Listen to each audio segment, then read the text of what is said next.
Olá, hoje a gente inicia aqui uma análise, um mergulho nos mecanismos de controle da administração pública aqui no Brasil. Pegamos um material jurídico bem interessante para isso e a ideia é entender como é que o governo, as atividades administrativas são fiscalizadas, são revisadas nas suas várias frentes. O material que a gente viu organiza isso de várias formas, Tem controle administrativo, legislativo, judicial. Isso. E fala também de controle interno, externo, até o popular, que é bem interessante. E classifica pelo momento, antes, durante ou depois do ato.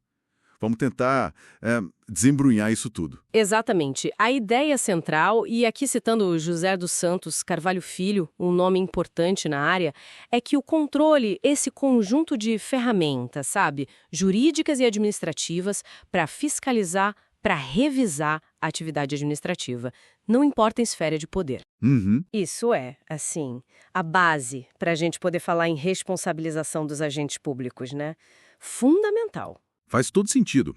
Bom, para começar, acho que vale a pena ver como a própria administração se controla, O tal do controle administrativo. É aí que entra a autotutela. Isso mesmo. A autotutela é um poder-dever, na verdade. A administração, ela pode e deve rever os próprios atos. Ah, poder e dever?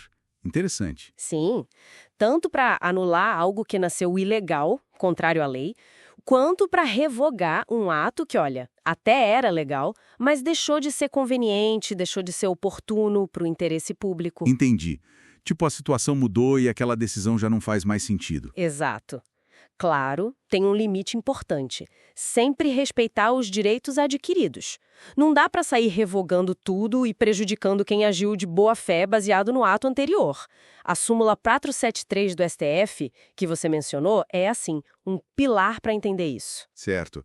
E essa revisão, essa autotutela, ela pode acontecer depois do ato já feito, Como na revogação que você falou. Seria um controle a posteriori. Perfeito. Pode ser a posteriori, como na anulação ou revogação, mas também pode haver controles prévios ou concomitantes dentro da própria administração, dependendo do procedimento. E isso é diferente da tutela que você mencionou antes.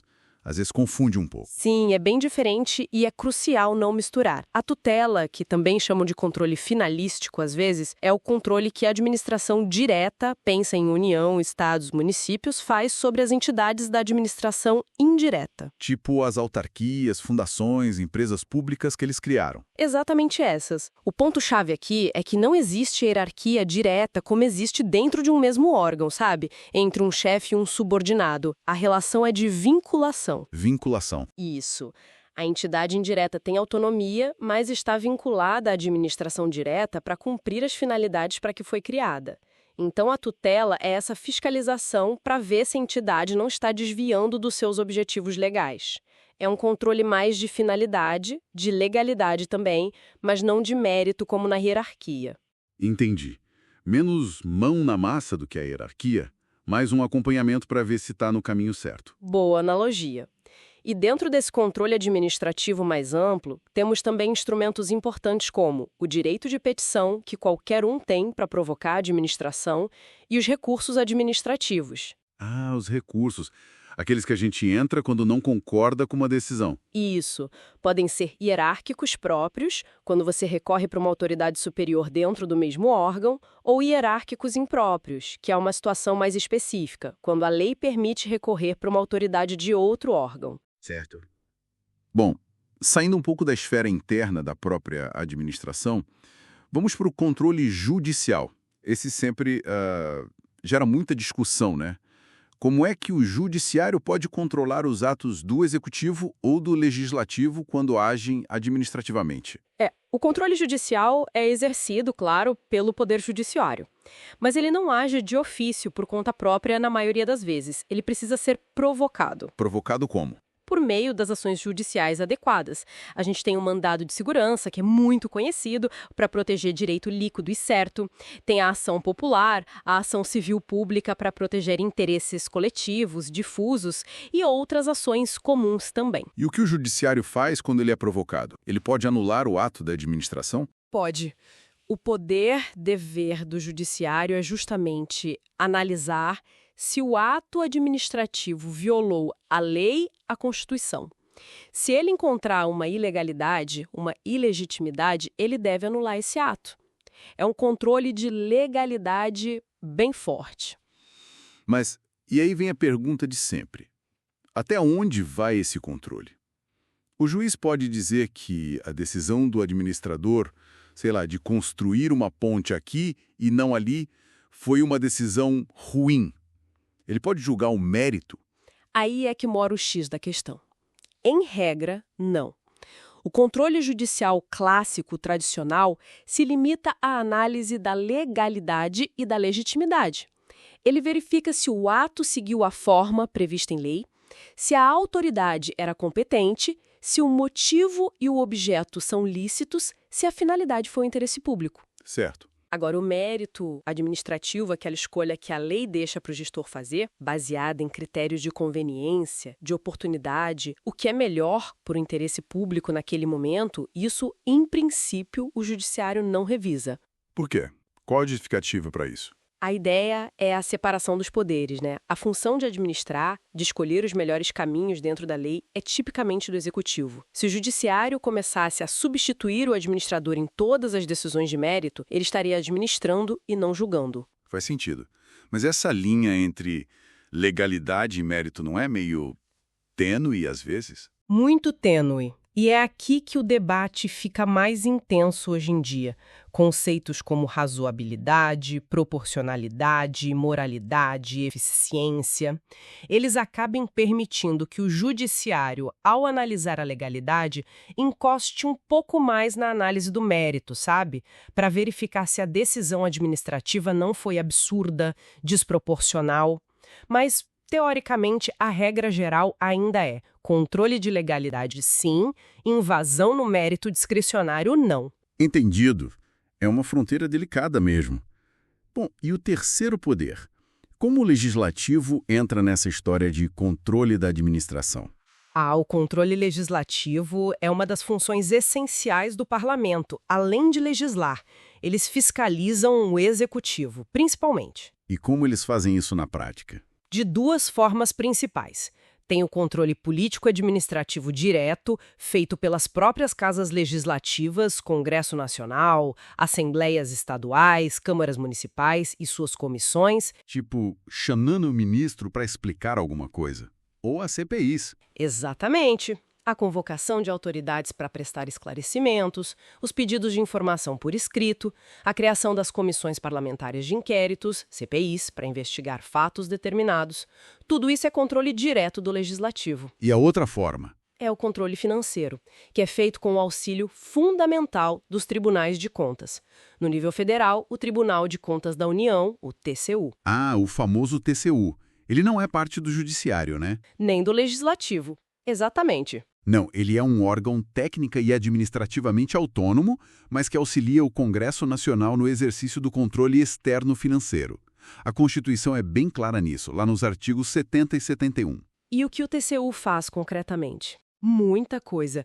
Ele aprecia as contas do presidente da República, julga as contas dos demais administradores de dinheiro público federal, fiscaliza contratos, aposentadorias, pensões, aplica multas, determina a devolução de valores. É um controle bem amplo sobre a gestão contábil, financeira, orçamentária, operacional e patrimonial da União e das entidades da administração indireta. Nossa, é bastante coisa mesmo. Esse controle do Congresso e do TCU é o que chamamos de controle externo, então. Porque é um poder controlando atos de outro poder, no caso o executivo. Perfeito. É o exemplo clássico de controle externo. Assim como o controle judicial também é um controle externo. Em oposição ao controle interno, que é aquele que cada poder, executivo, legislativo, judiciário, exerce sobre seus próprios atos e agentes. A autotutema que falamos no início é um exemplo de controle interno do executivo. Cada poder tem seu sistema de controle interno também. Entendi a diferença. Interno é dentro do próprio poder. Externo é um poder fiscalizando o outro. E o TCU e o Congresso, eles controlam só depois que as coisas aconteceram. Ou durante também. Os dois. O controle pode ser prévio, por exemplo, no registro de certos atos, como admissão de pessoal ou aposentadorias. Pode ser concomitante, acompanhando a execução de um contrato ou programa. E, muito frequentemente, é posterior, a posteriori, como na análise e julgamento das contas anuais. Bem completo. E agora, para fechar esse ciclo de quem controla quem, não podemos esquecer do controle popular, né? A sociedade participando disso. De jeito nenhum, esse é fundamental numa democracia.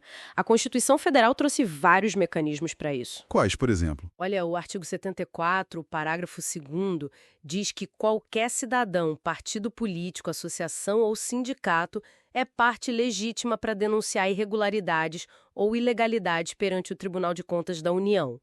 Isso é muito direto. Quer dizer, qualquer pessoa pode ir lá no TCU e apontar um problema que viu. Sim, se tiver indícios, claro. É um canal importante de participação. Além disso, tem a ação popular, prevista lá no artigo 5º, inciso LXVIR. Qualquer cidadão pode propor essa ação para anular um ato que seja lesivo ao patrimônio público ou à moralidade administrativa, ao meio ambiente, ao patrimônio histórico e cultural. A ação popular é um instrumento poderoso nas mãos do cidadão, então. Muito poderoso. E tem mais. O artigo 31, parágrafo 3º, garante que as contas dos municípios fiquem disponíveis durante 60 dias, anualmente, para qualquer contribuinte examinar e questionar. É um controle social bem direto sobre as contas municipais. Interessante essa transparência nas contas municipais. Então, juntando tudo isso que a gente conversou, parece que a administração pública não opera sozinha, né? Ela está imersa numa rede bem complexa de controles. Exatamente. É uma rede que envolve o controle que ela mesma faz sobre si, autotutela, o controle que sofre de fora pelos outros poderes, o legislativo, com o braço forte do TCU, e o judiciário, e também o controle exercido pela própria sociedade, pelo povo. É quase como um sistema de freios e contrapesos aplicado especificamente à atividade administrativa, buscando garantir que ela se mantenha nos trilhos da lei e que haja responsabilização, né? Precisamente, é essa a ideia: garantir a legalidade, a legitimidade, a moralidade, a eficiência, todos aqueles princípios que devem guiar a administração pública. E pensando em tudo isso, né, nessa teia toda, fica uma reflexão, talvez. Como é que esse emaranhado de controles, especialmente essa linha divisória que a gente falou, entre o controle da legalidade pelo judiciário e o mérito que é da administração, como isso impacta o dia a dia da gestão?